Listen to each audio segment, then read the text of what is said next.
ఉంటున్నాం? హల్లెలూయా. మనం ఏ విధంగా ఉంటున్నాం? భర్తను చేసుకున్నాం. ఏది ఇంటి ఆలోచనే.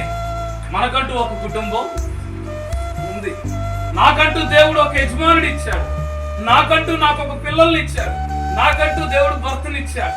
నాకంటూ ఒక కుటుంబం ఉంది. నువ్వు నీ కుటుంబం గురించి ఆలోచించాలి కానీ నీ తల్లిదండ్రుల కుటుంబం గురించి ఆలోచించద్దు. దేవుడు వారికి ఒక కుటుంబాన్ని ఇచ్చాడు.